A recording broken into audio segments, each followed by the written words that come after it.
All right, good evening, everyone. Is my mic working? Hello, can you hear me? Ah, crap, don't do this to me now. Can y'all hear me? Somebody please say yes, I can hear you. The mic is working. Okay, thank you. Because my indicators are showing no, so I'm over here screaming at the mic and clapping, looking like an idiot. I appreciate it. Thank you much for looking out for me. All right, well, we get a few people rolling in here. We got some quick announcements that they can watch on the replay. Um, Heads up for those who are wondering, we are potentially going to have to close the Patreon. So if you are on Patreon, consider moving your support over to YouTube memberships below the videos. For whatever reason, Patreon's been giving us a lot of trouble lately. Yes, Alien Technology absolutely hates me.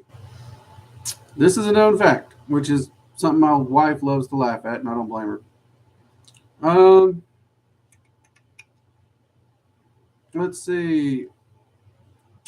Oh, I'm supposed to remind you, if you do have an important question, we do have super chats. Or if you just want to make a donation, you can make a small little donation here in the super chats while we're live.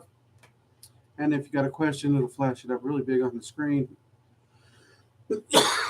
Sorry, allergies. And make sure I see it so that I can answer it. Because oftentimes questions do get lost in the shuffle. Do make sure that the question is, YouTube appropriate. Apparently, many of y'all are still surprised to find out we have an online school. We do. At workingdragonmystic.com, at the top, you'll see a tab that says courses. Click there, it'll pop you over to the school. Oh, yeah, and we do have a gilded community where everybody gathers and chats and shares information and asks questions. It's not necessarily a school, but it is something I set up where we can have an environment where we can talk about things from a viewpoint that doesn't require a specific path, doesn't require faith or spirituality. It's not political, it's not religious of any kind, kind of a free form thing like that. A lot of fun, many good people in there. So there is that. And if you are here, be sure to hit the like button. The YouTube algorithm loves that like button. So smash that like button so YouTube knows you like the work we're doing. All right, real quick here, we got a few people that was in here before I got in here and figured out my microphone was working. Violet Star, good to see you. Angela, welcome. Aylin, good to see you. And thank you for the Happy Father's Day wish. Happy Father's Day to all fathers out there, by the way. Hopefully you've had a good one. Hopefully you did. I got a little work done around the house, but at the same time, I got out, went for a walk, had a pretty good dinner. So, yeah, I've had a good weekend all in all.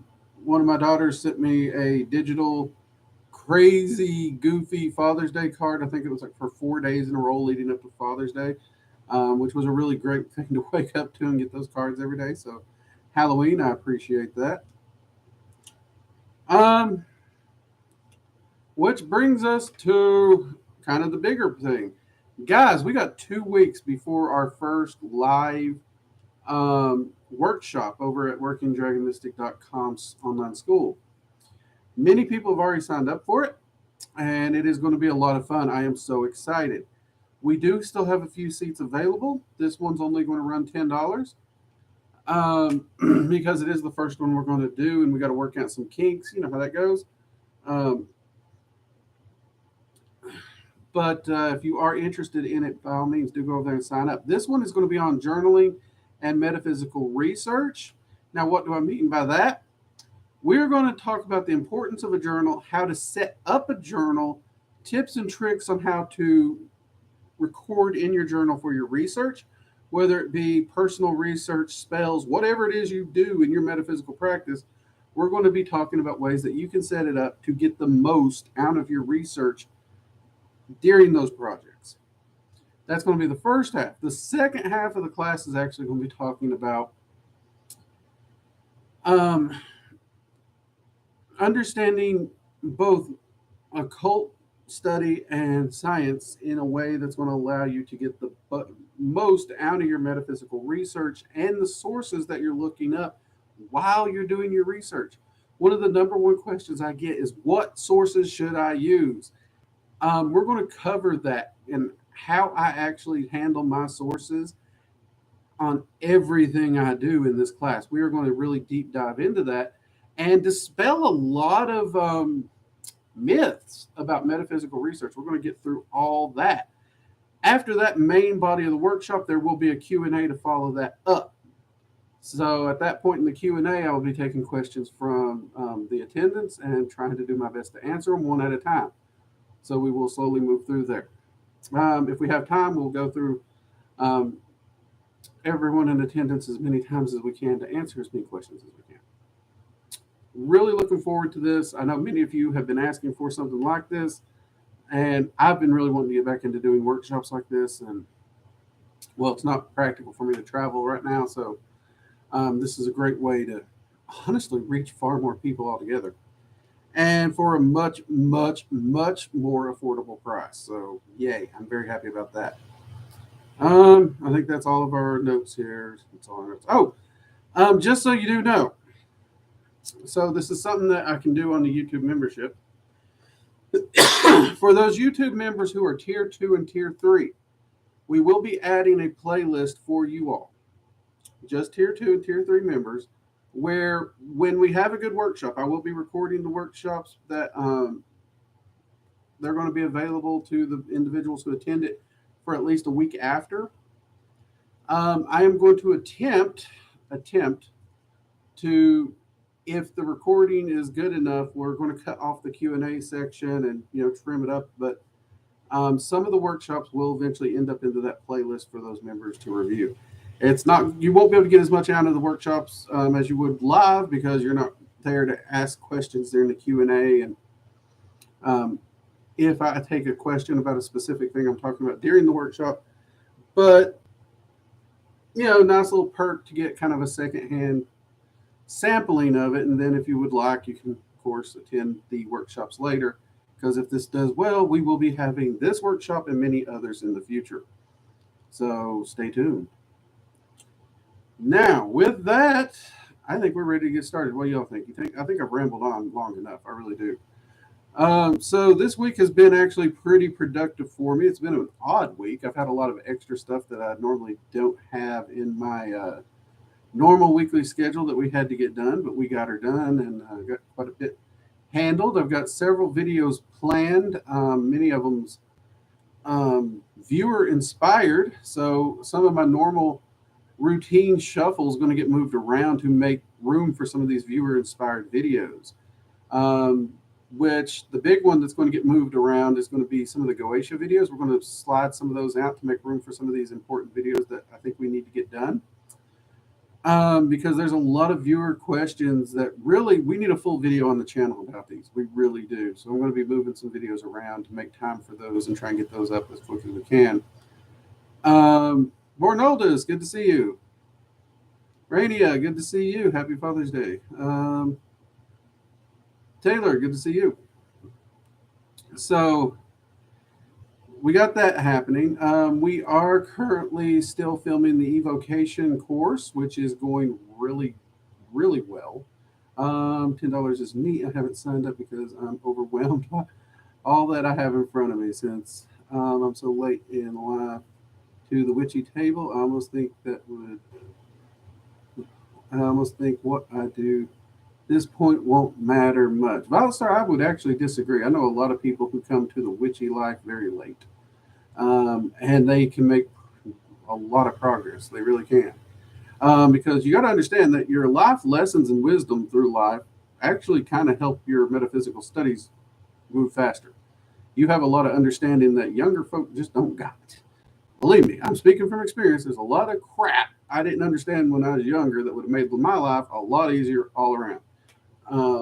So I'd have to disagree on that. That's one of the reasons. I know my daughters think I'm a bit fuddy-duddy and grumpy and boring and even a bit just meticulous in certain things that I suggest they do on a regular basis to prepare for later in life, because they just want to, they want to be young, and I get that. So I try not to harp on it, but I do try to remind them, because if they do these things now, when they're my age, they're going to be way better off than I am. And but it's that whole wisdom thing. I don't think I'd have listened too well back then. I don't know. Maybe I would have. It's kind of hard to say, but it's a rough one. Let's see. I'm no longer nervous on Emery at all, and I feel really happy about that. It feels good to have made a friend. Awesome, Angela. That is so great to hear. Jade, glad you can make it.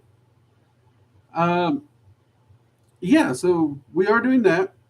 Um, I've been getting a lot of questions asking what class will I be recording after the evocation class. People, if I was to give you a list of what I think I will record when, even I don't think it'd be accurate, because I know what I want to do.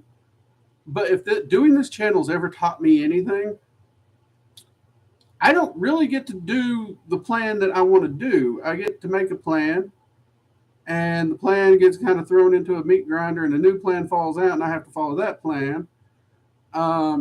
So really, it's at best right now for me to say I'm working on the evocation course, which is going really well. We're having a lot of fun filming that. We're hitting a few road bumps here or there, but nothing too major. I'm still hopeful for my estimation on its completion. So we'll have to see how that goes in the long term. But I'm actually having a lot of fun recording this. In fact, a little sneak peek behind the scenes on what happened. I was recording setting up your space, the section for setting up your space for this particular course, and giving tips and tricks on how to do it. Well, as many of you know, I let my hair grow back out. So during one filming, I got hair. And then when I cut the camera off, I'm going from setting up a very small space. I actually set up an entire ritual space in this little tiny cubby hole y'all see me in right now. Only I turned this way, so you actually see the mysterious wall over here. And then I had to go upstairs into the old office, which you all have seen in some of my older videos that was in. And I had to set up a larger space there. I don't know why, it just kind of took me. I knew it was going to be hot upstairs, and it was just one of those days. I went and I shaved my head again. So between that video and the very next video you get, my hair just fell out. It's like, whoo, look at that. And whoo, that upstairs office gets hot during that time of day. So I'm just, I'm glad I cut my hair, but whoo, it's just one of those things that happens. So try not to let it phase y'all too much. It's almost as bad as the what was that shadow work video I did where we put in that goofy little chanting section. Okay, it's not that bad. Not that bad. But we're actually the setup section is pretty much shot. We're getting ready to jump into the meat and potatoes of the course, so I'm really super hyped about that. We got a lot of cool videos actually set up and coming over the next little bit. In fact, you know what? Hold on one second, people. Angela, everybody, I got to show you this. Hold on.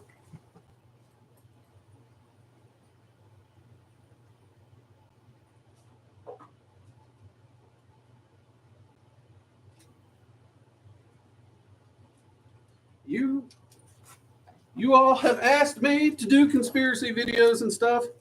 We have a hat for it. We now have a tinfoil hat for it. Ready to go for when we do conspiracy videos.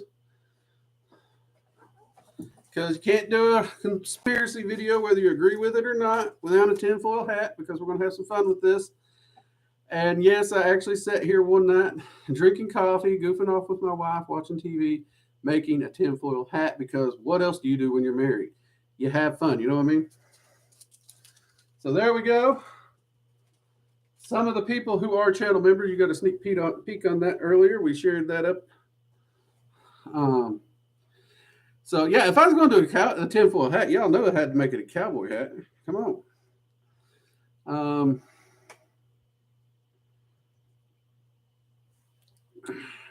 Awesome, Angela. Look forward to seeing you there.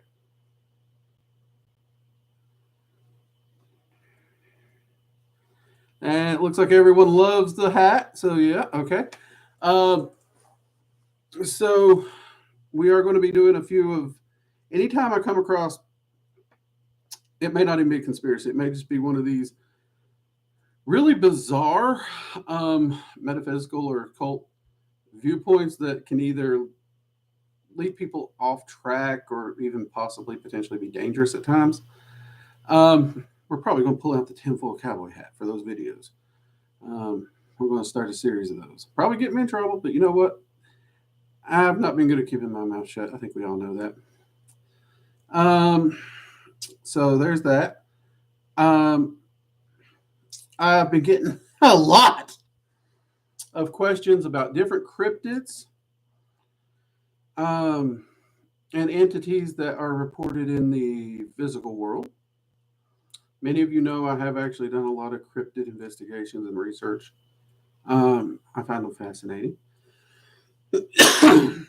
So I am actually looking to pull some of my old data and files, and we are going to talk about different cryptids here on the channel. So we're going to weave some of those videos in as well. That said, if you have a favorite cryptid that you want us to cover on this channel, make sure you drop it in the comments of this live stream after the stream. We will try to do the first video on the most popular cryptid you all are interested in. I've not investigated every cryptid, so if y'all think that, y'all's giving me way too much credit. I'm just one guy. If it is one that I have investigated, though, I will not only talk about the cryptid, I will also talk about one of my investigations on it, and there's a chance we'll visit a few of the cryptids more than once because some of them I've done a lot of work on. So those kinds of things. Get ready for those. I'm really excited about those. So that's going to be a lot of fun happening and coming up.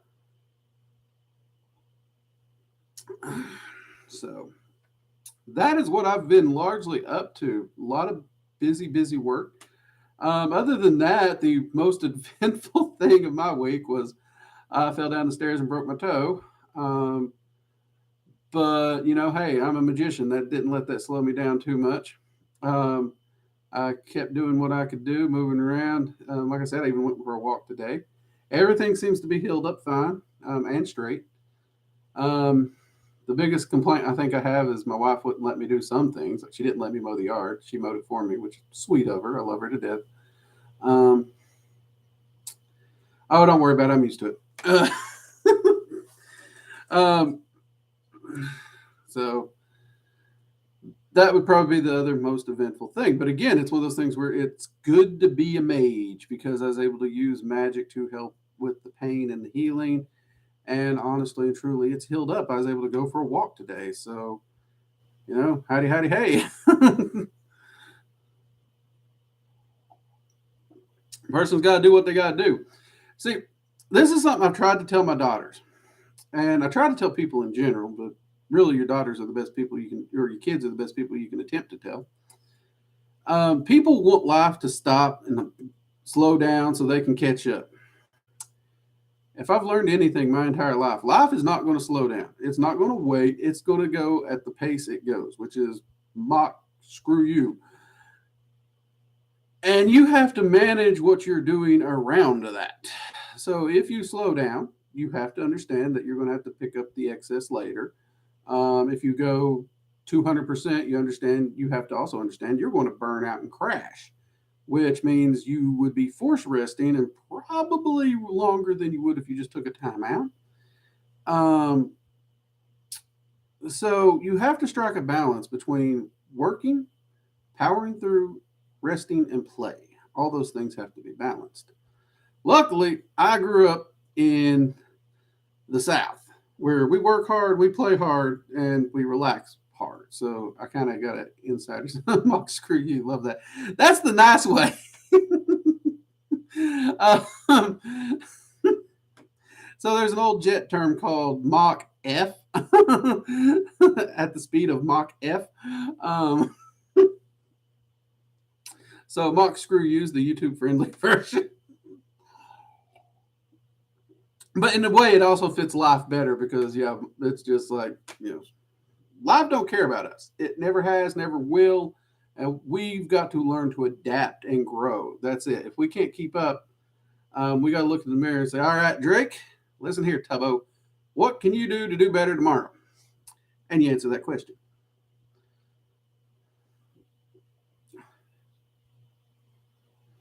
Let's see.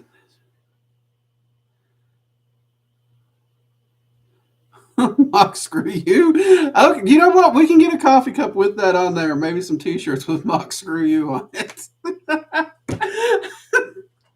Why not? We got one that says, "I came, I saw, I got blowed up." All right, people. You know what? I'll try and get that shirt up by Wednesday. Okay. Um, I'll see if I can get a shirt and a coffee cup with it. Which, if you haven't visited the merch store, by all means do. It's a great way to support the channel. You can get different coffee cups, like this is the Dragon's Eye Seal one. Well, if I stupid light in their glare. There we go. Look at that. It's the artistic one. You can also buy a canvas print of this. Many of the runic circles and the Dragon's Eye Seal circles you can get there as well. So there we go.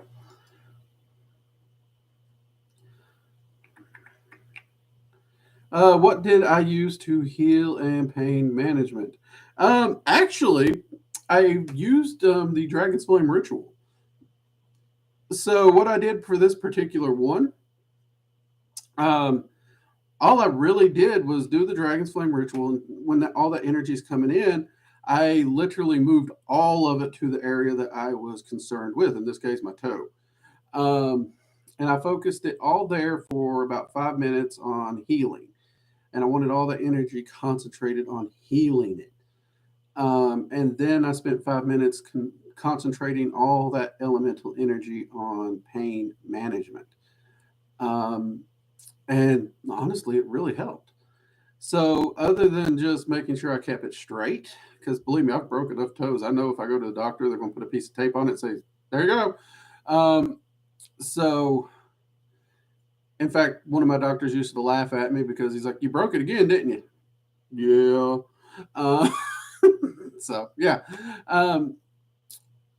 So, all I needed to do was I took a couple ibuprofen. I think I only took 3 or 4, which they're, pretty low grade ibuprofen. And I only took the ibuprofen once a day. So, that's all I had to do for pain management total capped. It healed. It healed quick. I mean, it's still a little stiff, but I'm having no issues with it today, and that's in under a week, so I'm happy. Yeah, that's all you can really do. That's really all you can do. I mean, if you're not used to dealing with it, or if it's like go see a doctor, uh, because I'll tell you, okay, I'm an idiot. I'm stupid. I do have one toe that if you look at my foot, it's my big toe, and it kind of does this little thing. It's all janky like because it's all like that. Because me being me, I decided I was going to scare my wife. She's in the shower. I got a can of shaving cream. I was going to get up on the toilet and spray it down on her. That was my plan. It was a great plan. I love this plan. I totally backed this plan. I stood up on the toilet seat slid. I came off the toilet, and where the floor and the bathtub meet like this, my big toe caught every bit of me, every bit of awesome that I am. And I'm laughing. She screamed, but opens the shower, sees me laying on the floor. So now she's laughing. And then she asks if I'm okay. I'm like, I'm fine. I'm fine. I look down, my toe's black. Now, I like the color black. It's a good color on me. Don't think my toe should be that color. But it looked straight, so I wasn't too worried about it. Unfortunately, the swelling was so bad that when it went down, it was not straight, but it was at the point where if I went to the doctor, I'd have to pay them to break my toe. So I was just like, screw it, I'll have an ugly toe.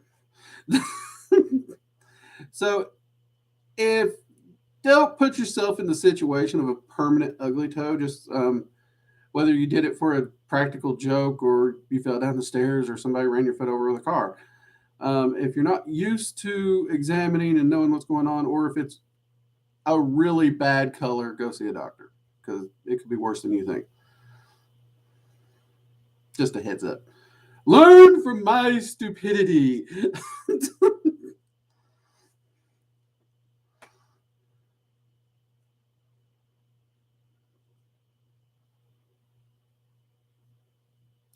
I know, right? Right? Because I mean, it was funny because I'm sitting there talking to the doctor about it because I had to go to him for something else. And I asked him, "Is there anything we can do?" And he's like, "Well, I'll be honest with you." He's like, "All we could do is re-break it for you and set it."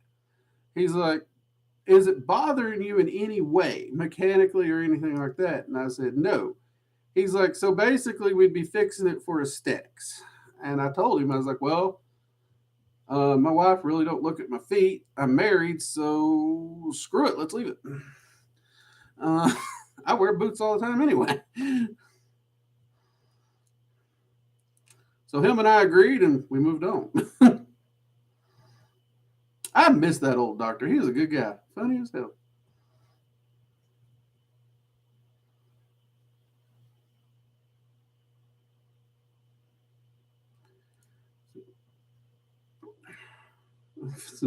Hey, I'll be honest. Me and my wife play practical jokes on each other all the time, and this is honest. We both have Nerf guns that we shoot each other with at random. Um, we scare each other at random. Um, she's figured out how to control my video lights and stuff from her phone, so she like turns shit on and off all the time. Um, I'm still trying to figure out how she controls my thing here to make it play specific songs. So she'll be at work and make it play a song that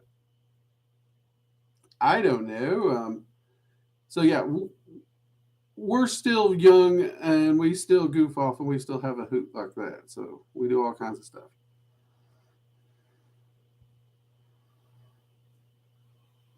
You got to have fun. You got to remember to laugh. Laughing is important.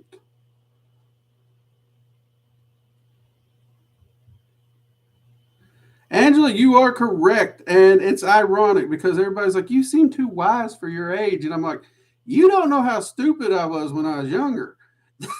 I earned every bit of my wisdom. I just was an overachiever.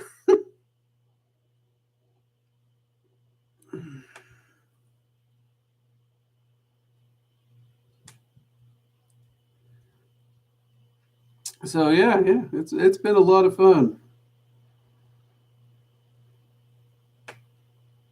Yes, it is. Wisdom is gained by experience, and I keep telling my daughters that too. It's like, see, there's a difference in wisdom and book smart. And some things you just can't get unless you actually sit down, listen, and process and apply it. You can gain wisdom by listening to someone else's mistakes and then applying their lessons and then seeing why those lessons work. But that's still experience, but it speeds up the process.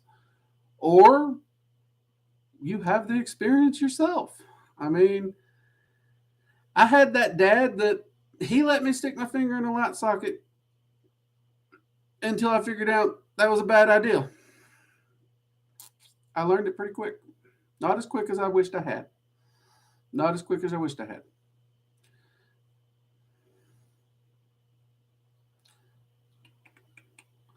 Hey, Maria, good to see you. I am having a great day, actually. I am. If you can't tell, I'm a bit hyper. It's been a warm week, though. When we got out and went walking, I got to say it was absolutely freaking gorgeous. Though we went to the park and accidentally turned into a family reunion, 4 graduation parties, and some other little shindig that was going on. So we bypassed the standard path and headed out into the woods.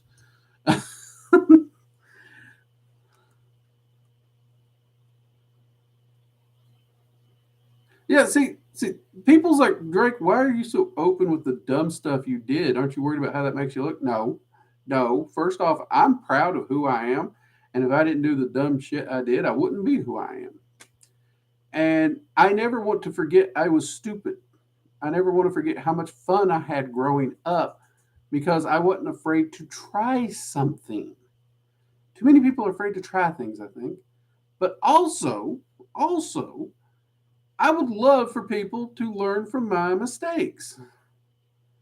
I really would, because if they learn from my mistakes, then they're going to be able to potentially get further and do better than I did. And to me, that's the greatest gift I can give other people.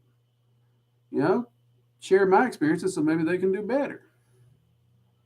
And well, at the same time, if we can share a cup of coffee and laugh, that's even better, right? You're learning something while laughing. And I don't view it as them laughing at me. I view it as us laughing at this shared story. Um, I think that's another thing. People get too moody about their so-called image or whatnot. You know, I grew up on sticks and stones break my bones, but words will never hurt me. So good luck insulting me. My generation didn't care. um, so yeah, and that's actually one of the harder things for me on YouTube because I do have to fight my instinct to just say certain things that would probably get me removed from YouTube, honestly.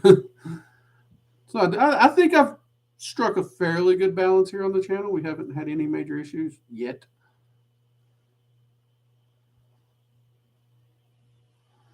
My great grandmother always said, when I'm telling you stories, it's because I want you to know and do better, and I trust you enough to laugh with you. I like that, Angela. I really do. I really do. That is very sweet. Your grandmother was a wise woman. She really was. And I mean, I'll be honest. You get me and my friends together, we will start telling stories about the old days. Um, some people call them the good old days, but we look back and it's like, we had a lot of fun. We're not gonna lie, it was great, but knowing what we know now, we probably wouldn't do that. Yeah, that was. We're amazed we're alive. Some of us are still pretty. Well, I don't think any of us have really settled down. I still do my fair share of stupid stuff, as both my wife and my daughters would tell you, because yeah.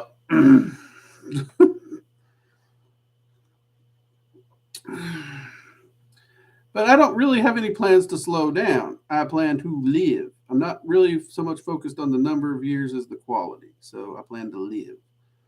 My main reason for taking care of my health is so that I can get the absolute maximum out of every year that I am here.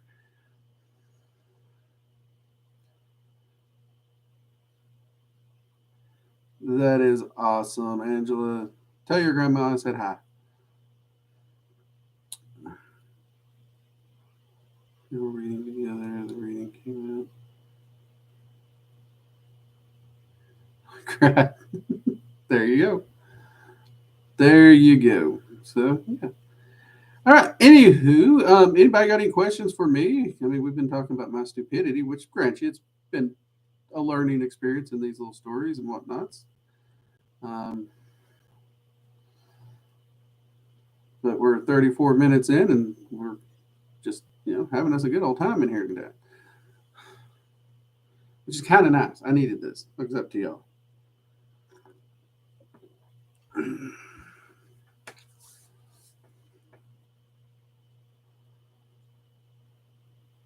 What do I know about Naga serpent wisdom? Well, Nagas actually are as you said it, they are serpent spirit entities. They carry with them a great deal of serpent energy, period. Um, they do seem to have a lot of cultural significance to them, but I've worked with them some over the past. They're not really an entity I've worked deeply with, but I've crossed paths with them a lot throughout my workings, both in the Tree of Life and in the Cliff Off. Um, which the cliff off I expected. The tree life, that one actually surprised me. I have crossed paths with them a bit while working with dragons as well, because they do share similar areas with dragons a lot of times, and they get along pretty well. Some of them can be a bit cranky, not gonna lie, but some of them can be real sweethearts. That they are an entity that, for me, it's hard for me to really define them as easily as like I do angels or demons. Perhaps it's a lack of experience with them. Um, though I will admit, I want to look into the religious significance and myths to see if I can gain a better understanding through them.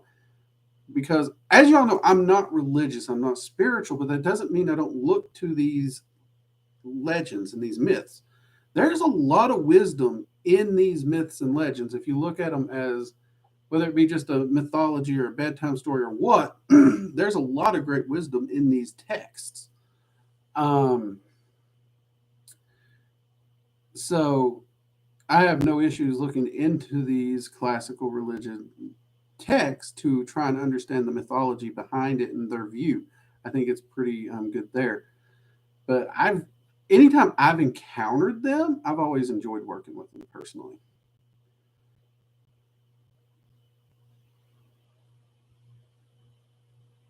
Angela, who's your most vocal spirit guide, guardian, entity, friend you laugh with the most? Ooh, that's a tricky one.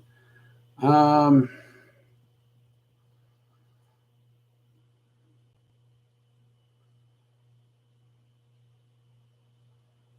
all right.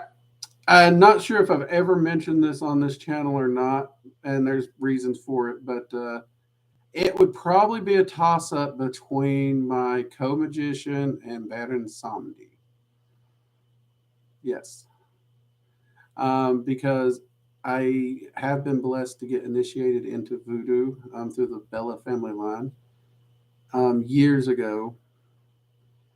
But voodoo, since it is one of those initiatory things, I don't talk about it here on the channel. Um, Also, it's kind of a really red button topic um, for a lot of people these days.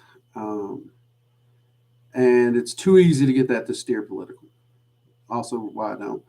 But over the years, I have to admit, my time in working with Baron Samdi has been an absolute hoot. And so it'd be him or my co magician dragon. It'd be one of those two. Let's see. See, I just bought a book because I have Serpent saying hello. Cool. I hope the book's good. How would I describe Loki's energy? Okay, here, Loki's actually an interesting entity. Everyone wants to view Loki as destructive. Everyone wants to view his chaos as destructive or without reason, even. He does things just cause. The reality is, Loki doesn't just do things. Loki actually has reason for what he does. This is something a lot of people fail to understand. And yes, he does have a chaotic like energy, but he would be better defined as a deity of change. He utilizes those chaotic time periods to manifest and um, aid in change as a catalyst for change. I mean, heck, look at the Edis and all the stories of Loki. Every time he's causing trouble, the people around him benefit from it. He causes problems and he fixes them. Um, but he's always creating a forward momentum of change. That's one of the Loki's big things is that things must always change. And we must do what we can. And sometimes what we can do is do our best just to make another person laugh. There is at least one Edis where he really goes out of his way to make Scaldi laugh. And he does so because she is convinced she will never laugh again. And so Loki takes a goat's beard, ties it to his private parts, and lets the goat drag him around the yard so she will laugh. That's commitment, but it also ushers in a change of the dynamics between Scaldi and the gods. And she actually, that's the reason Scaldi's amongst the gods now. So he does deal with that change. He's definitely more in the change area. That said, note that that change will always be unpredictable and chaotic. There's nothing calm about Loki. Nothing. In fact, one person once said, if you're working with Loki and things are calm, find a bomb shelter because he's about to go hog wild. Um, and in my experience, that's true. Which my wife works a lot with him, and she loves that constant change and everything because she don't like things getting mundane and boring. So there's that.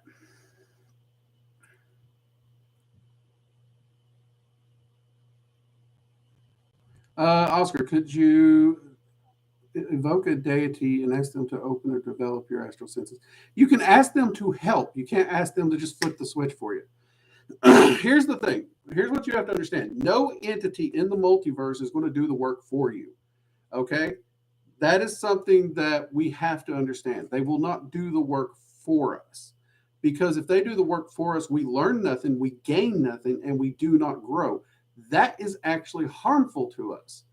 And they will not do that for us. They will actually help you, but they will not do it for you. And I mean, I tell my students this all the time. If you're too lazy to do it for yourself, no one else should be expected to do it for you. Does that mean that just because you're too lazy to do it for yourself makes it easy? No. Things are hard. Things are very, very hard. That's why it's okay to ask for help, but they will not just flip the switch and do it for you.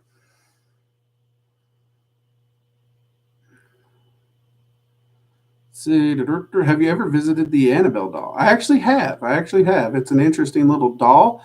I'm not convinced it's as haunted as they claim. In fact, everything I've seen about it says quite the opposite.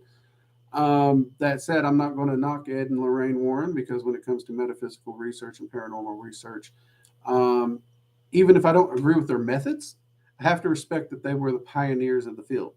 So I do respect them. I just question some of their conclusions, but people should question our conclusions. That's how we learn. I've had people question my conclusions, and I've had to go back and rework, and I actually learned some stuff. Happens, but I'm not convinced the Annabelle dolls as remotely negative or haunted as claimed. In fact, I'd say I went with 5 other people, and either the items in the museum were fakes and not the real items, or most of those items didn't have any energy attached to them.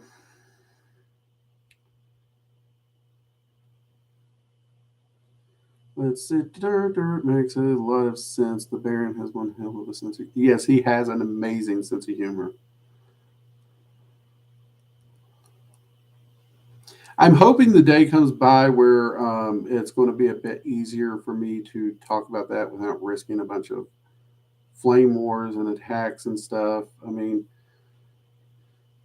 unfortunately, due to my skin color, there's a lot of people this day and age that's going to be like, you steady voodoo, and they're going to make a lot of accusations about me that, well, they're just false. Let's be honest. Cancel culture is a bitch. But to add to that, then you do have a lot of practitioners out there of many different backgrounds that they've given a lot of everything a bad name. It happens in every practice, every religion, every job. So it's just one of those things.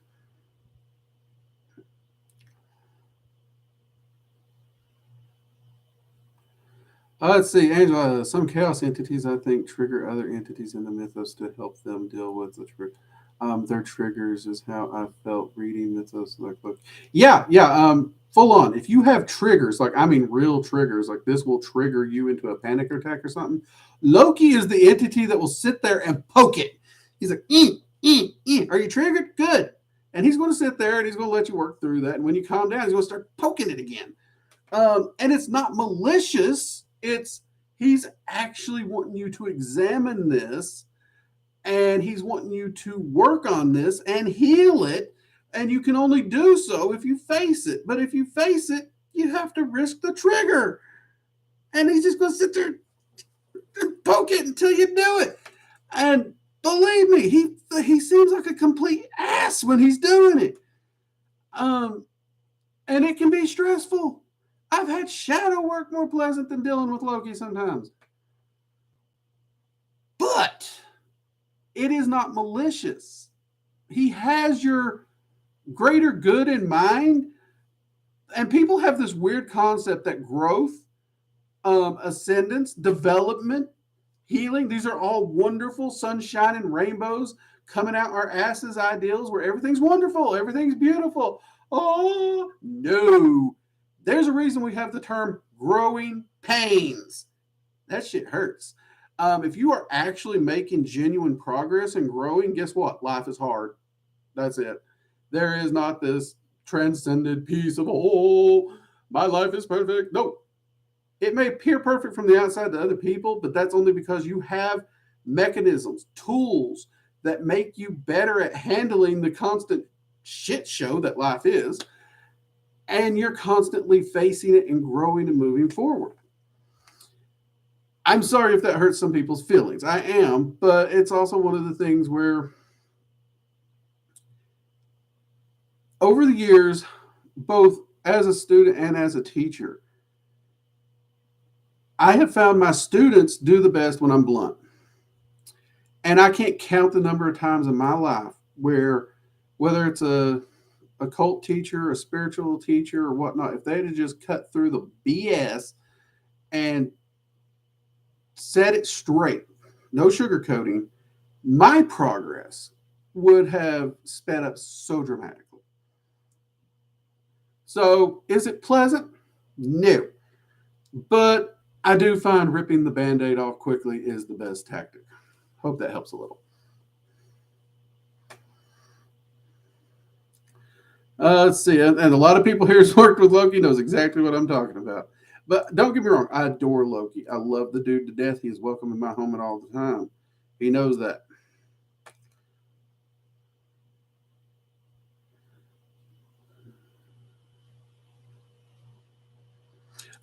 See, that's a tricky one because by and large, when it comes to magic, okay, so let's try and handle this one after when it comes to gatekeeping. When it comes to magic in general, gatekeeping, I don't support it in any shape, form, or fashion, never will. Okay? When it comes to a tradition, okay, now we run into a different scenario. Anyone can learn magic. And if y'all notice, I teach magic. Outside dragon magic, I don't teach a tradition. I talk about Norse magic as a whole. I talk about dragon magic as a whole. I don't teach Wicca. I don't teach Golden Dawn. I don't teach any of this. I teach magic. Here's why. I have been initiated into several different practices. As such, I have a right to learn those teachings. There are many traditions I have not been initiated into, and as such, I don't have a right to learn those teachings because those teachings belong to that tradition, and that tradition has traditions that need to be followed. And if you actually want people to respect you, guess what? You have to respect them. So, for example, Gardnerian Wicca. There's a lot of people who have never once been initiated into Gardnerian Wicca, but they want to claim the title because they read a book or they do Wiccan practices. But if you go and look at their personal practice and compare it to Gardnerian Wicca, it's black and white. And they've thrown out 90% of Gardnerian Wicca in order to just do what they want. Newsflash, you weren't initiated, you're not following the traditions, you're not Gardnerian Wiccan. It's that simple. And if it is a tradition and they wish to keep that tradition to themselves, that's their business. That is their business. Not one person, not me, not you, not anyone on this planet is entitled to the knowledge, information, and work of another person. We're not. So when it comes to traditions, those traditions are welcome to do that. Now, take voodoo, for example. Voodoo is an initiatory tradition and system. Now, because of that, I don't teach voodoo because unless you're initiated, I can't teach you. That's one of the reasons I do not talk about it on this channel. I respect that. Am I necessarily 100% happy that there are traditions that, are kind of a bit more private? I won't even say secretive because they're not really secretive. They're just private. Some of them I understand. Some of them I do. Some of them I don't. But you know what? I respect their rights to do that. They have that right. I'm not entitled to it. Um, and if I can't find a teacher or someone to initiate me, you know what I won't do? I'm not going to bitch and moan about it and cry and, well, they won't let me play.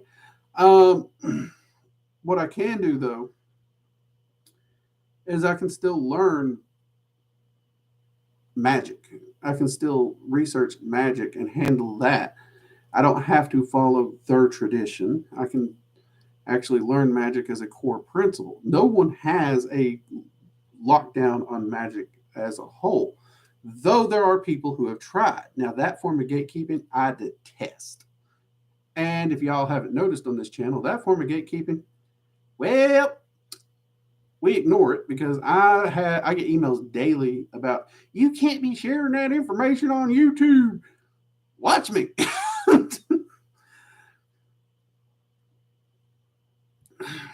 Hope that helps a little.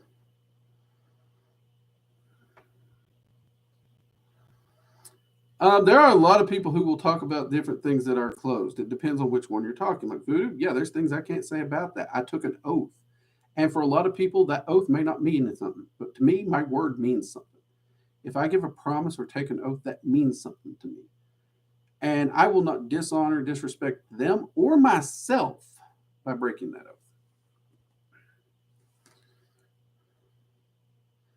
But other things like there's plenty of traditions I don't talk about by and large. I don't claim to be a part of them, and I won't teach them because I'm not a part of them. Even when I teach ceremonial magic, I don't teach it from a particular order. I just teach it as a broader system because I I was initiated into one order. I didn't do a lot with it, not gonna lie. So I'm not going to sit here and say I achieved top rank because I didn't. Um, but I have a love of ceremonial magic, but at the same time, I don't particularly view me as even the one I'm initiated into. I don't view me as a member of it because I didn't do a lot with it. So it would be a disrespect to the people who trusted me with that information and their particular traditions views to break that oath. But ceremonial magic as a larger perspective, that's still teachable. So you have to be more specific in what you mean by closed and gatekeeping. Because there's bad gatekeeping that's out there, but then there's what a private tradition is not gatekeeping, that's just a private tradition. And if you're unwilling to accept their tenets of their tradition, you really don't deserve to practice it.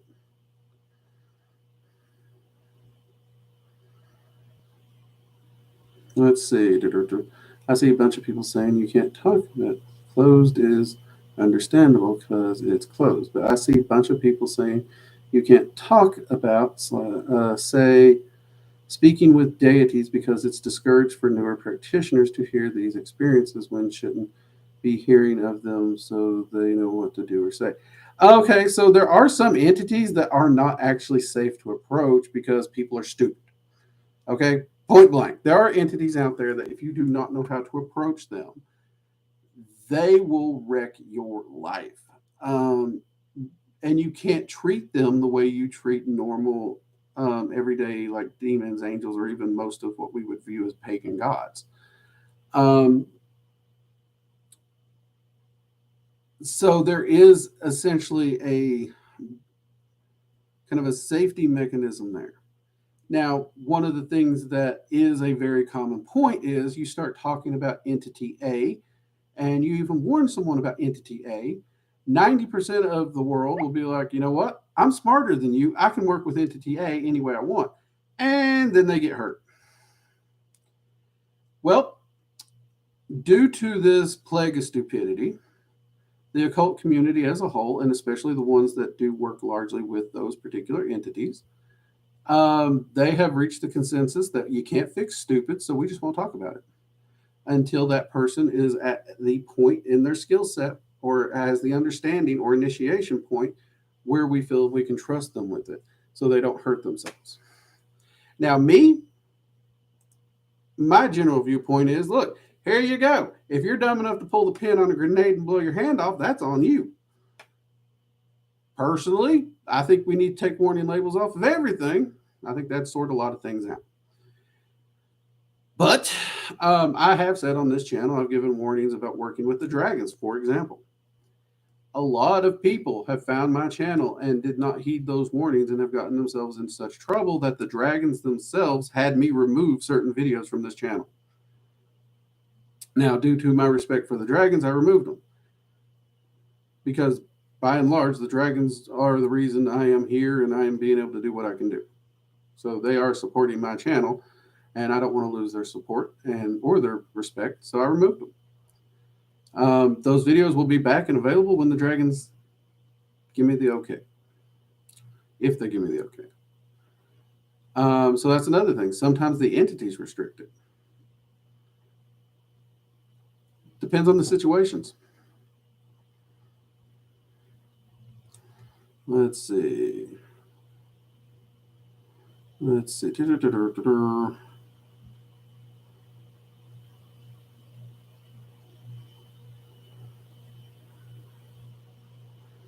Are royal dragons the same as what you call the rulers? I'll be honest with you, amongst Dragon Society, I've never heard the title royal dragons. So I'm not sure where you're picking that word up, Amber.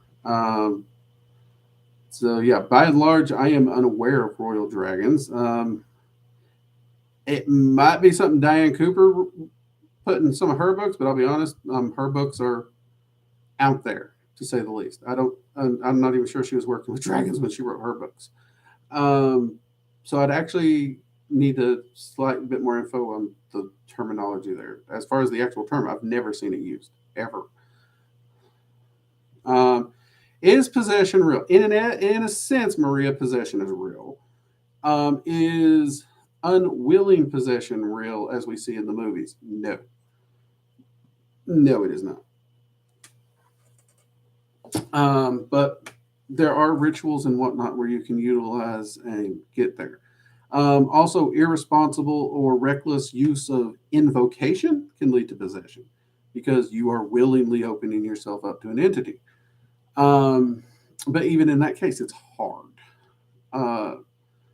So yeah, unwilling possession is not really a thing. I've seen absolutely no evidence of it. And I have spent a lot of time talking with Catholic exorcists and the likes. There's a lot of faith-based reasons where cases of mental illness and whatnot have been attributed to demons and possession and exorcism, and the person feels good for a while. And then, like most mental illnesses, it pops back up again. Surprise, surprise, right? But there is a religious stigma to blame a lot of things that have nothing to do with spirits or demons on the such. And that's really where most of this unwilling possession concepts come from. In fact, as many of you know on this channel, I'm epileptic. That used to be deemed demonic, and they would drill holes in people's head to let the demons out. Thanks to medical science, we now know I'm not possessed. I am not filled with demons. So stay away from me with a drill. No need to drill a hole in my head. I've got plenty of those.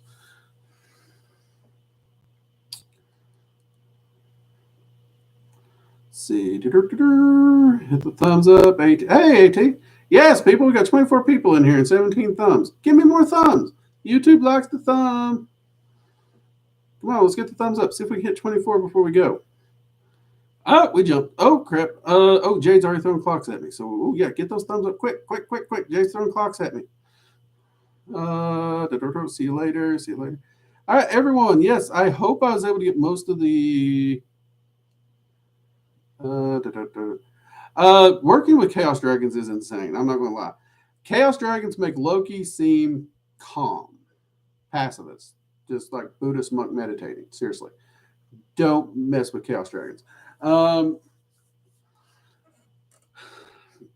You all have a wonderful weekend. You guys had some great questions tonight. We had a great conversation, I think.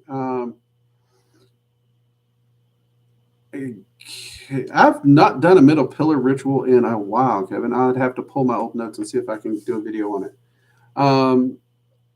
Everyone, you have a wonderful night. Great conversation. It was so great to see you all, and I will see you all next week. I think this week we have a video on the Kitchen Witch video, and I want to say it's on whiskey.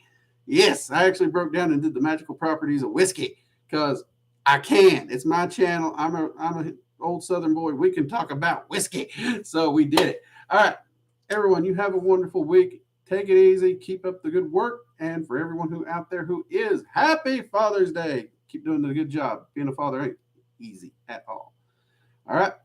Take care. Bye-bye.